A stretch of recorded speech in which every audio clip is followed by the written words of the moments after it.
मेरा नाम है विकास और स्वागत करता हूं मैं आपका अपने चैनल स्टार्टअप जर्नी विद विकास। आज मेरी दुबई ट्रिप का आखिरी दिन है, यानी आज मैं अपनी रिटर्निंग फ्लाइट लेने वाला हूं दुबई इंटरनेशनल एयरपोर्ट से पटना, इंडिया के लिए। तो जैसा कि आपको इस वीडियो के टाइटल से पता चल चुका होगा कि ये वीडियो मेरी दुबई ट्रिप के बारे में होने वाली है। इस वीडियो में मैं आपको फ्लैशबैक में लेके चलूंगा और दिखाऊंगा हाईलाइट्स अपनी इस एक्साइटिंग ट्रिप। वीडियो बहुत ही एक्साइटिंग है, तो इसे अंत तक जरूर देखना। बिना देरी किए आइए शुरू करते हैं।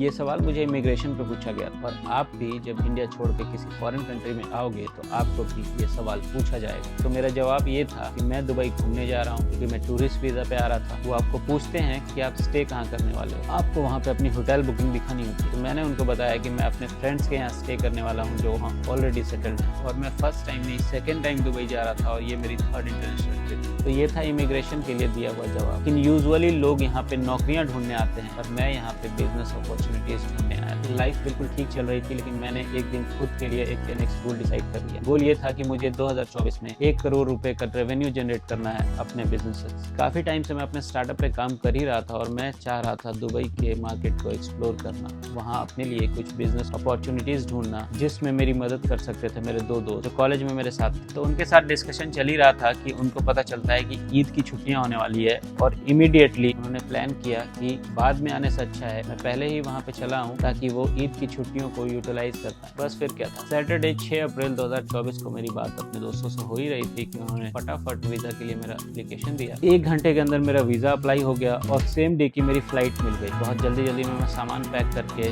निकला पटना से अहमदाबाद के। मेरी जो फ्लाइट थी वो एक कनेक्टिंग फ्लाइट थी। मुझे 5 घंटे का लेओवर मिला था अहमदाबाद। मैं अहमदाबाद पहुंचा रात के 10 बजे। मुझे खाना था टिपिकल इंडियन खाना, क्योंकि मुझे पता था कि टिपिकल इंडियन खाना मुझे दुबई में नहीं मिलने वाला। तो मैं एयरपोर्ट से बाहर निकला, एक बढ़िया सा डिनर किया और वापस एयरपोर्ट पे आ गया। इमिग्रेशन में मुझे ज़्यादा टाइम नहीं लगा, क्योंकि मैं पहले इमिग्रेशन फेस कर चुका। वो आपसे कुछ आड़े तिरछे सवाल पूछते हैं। 90% केसेस में वो आपको अलाउ करते हैं बाहर जाने के लिए, लेकिन 10% केसेस में इंडियन अथॉरिटी आपको डिनाई भी कर देती है। जैसे मेरे सामने एक व्यक्ति को डिनाई किया गया क्योंकि वो एक टूरिस्ट वीज़ा पे जा रहा था और उसके पास रिटर्न टिकट्स नहीं थे। सब कुछ होने के बाद मैं पहुंचा सुबह 4 बजे दुबई। मुझे एक फ्रेंड लेने आया था। जल्दी में मैं करेंसी एक्सचेंज नहीं करा पाया था, तो मैंने थोड़ी सी करेंसी 200 से 300 दिरहम वहाँ पे ले लिए, काफी हाई रेट्स पे। दुबई का इमिग्रेशन एक्सपीरियंस काफी औसम। अब जब भी किसी कंट्री में जाते हो तो वहाँ पे आपको एक लाइन में लगना होता है और काफी वेट करने के बाद आपका नंबर आता है, आपसे कुछ सवाल पूछे जाते हैं, तब आपको उस देश में एंट्री दी जाती है। लेकिन दुबई का इमिग्रेशन सिस्टम इतना अच्छा है कि आप जस्ट अपने पासपोर्ट को स्कैन करके खुद से एंट्री ले सकते हो। मेरा जो फ्रेंड रहता है वो दुबई से 40 किलोमीटर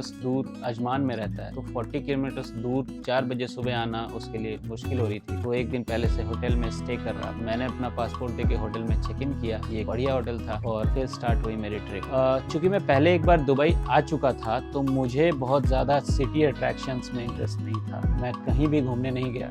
हाँ, हमारा प्लान था एक दिन फ्रेम ऑफ दुबई और फ्यूचर म्यूजियम जाने का, क्योंकि दिन में यहाँ पे गर्मी होती है, रात में हम लोग निकलते थे। रात को थोड़ा बहुत पार्टी करके घूम के वापस आ जाते थे। नाइट लाइफ ऑफ दुबई इस ट्रिप में मैंने बहुत अच्छे से एक्सप्लोर की, बहुत अच्छे मार्केट्स देखे। जो सबसे भीड़ भाड़ वाला इलाका था वर दुबई, वहाँ मैंने काफी टाइम स्पेंड किया। काफी हैपनिंग स्ट्रीट्स होती हैं वहाँ की, तो आपको बहुत ज्यादा रौनक सिटी में देखने को मिल जाएगी। सबसे ज्यादा मजेदार बात जो मुझे लगी वो यहाँ का इंफ्रास्ट्रक्चर, यहाँ के ट्रैफिक सिस्टम, यहाँ की रोड, यहाँ के मल्टी लेन रोड्स में आप बहुत इजीली ड्राइव करते हो। बहुत स्मूथ ड्राइव्स होती हैं और कार लवर्स के लिए तो ये जगह जन्नत से कम नहीं है, क्योंकि यहाँ पे एक से एक लग्जरी गाड़ियाँ आपको देखने को मिल जाती हैं। हम भी अपनी कार में बैठ के काफी दूर ट्रेवल कर रहे थे। सिटी लाइफ से जब मैं बोर हो चुका था तो मुझे एक ऐसी जगह पे जाना था जहाँ पे आप थोड़ा रिलैक्स कर सकते। तो मैंने डिस्कवर किया ये आइलैंड। इस जगह का नाम था पैसिफिक अल मरजान आइलैंड और ये बहुत ही अच्छा व्यू था। बिल्कुल शांत समुंदर था। यूरोपियन लोग यहाँ पे बहुत सारे दिखाई दे रहे थे और गोवा में जैसे आप एक रशियन अबेंडन बीच ढूंढते हो, वैसा कुछ व्यू यहाँ पे लग रहा। यहाँ के रेस्टोरेंट्स काफी अच्छे थे और हमने यहाँ पे लंच किया, थोड़ा टाइम स्पेंड किया और ये एक एक्साइटिंग एक्सपीरियंस था। बिजनेस अपॉर्चुनिटीज ढूंढते हुए मैं यहाँ के फ्री जोन्स में भी घूमा, जहाँ पे आप अपना बिजनेस सेटअप कर सकते हैं। इसकी डिटेल जानकारी मैं आपको इस वीडियो के लास्ट में। और इस ट्रिप में मैंने एक्सपीरियंस किया यहाँ की फ्लड्स। वैसे तो दुबई अपने इंफ्रास्ट्रक्चर के लिए ही फेमस है, लेकिन जिस दिन मेरी रिटर्न टिकट थी यानी 16 अप्रैल 2024 को यहाँ इतनी बारिश हुई कि बारिश ने अपने 75 सालों का रिकॉर्ड तोड़ दिया और सब जगह फ्लड्स ही फ्लड्स हो गए। सारी फ्लाइट कैंसिल हो गई और लोग जहाँ थे वहीं स्टक हो गए। रोड पे इतना ज्यादा पानी था कि व्हीकल रेस्क्यू वाले भी ठीक से काम नहीं कर पा रहे। बहुत सारी गाड़ियाँ सड़कों पे फंसी पड़ी। तो फाइनली मेरी फ्लाइट कैंसिल हो गई और एयर इंडिया की फ्लाइट थी। मैंने एयर इंडिया वालों से बात करके अपनी फ्लाइट को रीशेड्यूल करवाया है, जो कि आज है यानी 19 अप्रैल 2024। आई होप कि आज मैं दुबई से वापस जा पाऊंगा, अपनी फ्लाइट को बोर्ड कर पाऊंगा।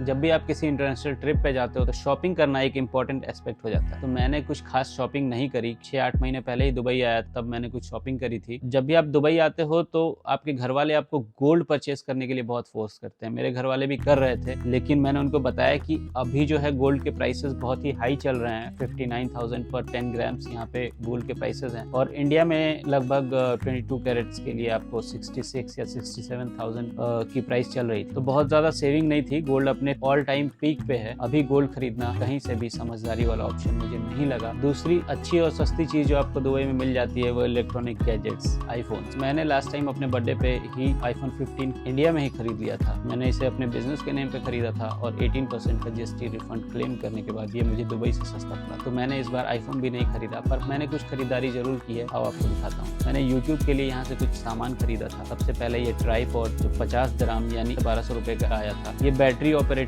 लाइट्स मैंने खरीदी थी अपने वीडियो शूटिंग के लिए। ये लाइट्स बहुत कमाल की हैं। इसे मैंने खरीदा 120 दिरहम में, लगभग 2600 रुपए के आसपास मुझे इसके लिए पे करना पड़ा इंडियन करेंसी में। और ये कमाल की लाइट में आप 2 बैटरीज हैं, कलर कंट्रोल कर सकते हो, बहुत अच्छी ब्राइटनेस है और फोकस जो है वो आपके फेस पे ही रहता है और रिंग लाइट्स की तरह आपकी आंखों में कोई शेप नहीं बनता। तो ये एक बहुत अच्छी चीज़ है।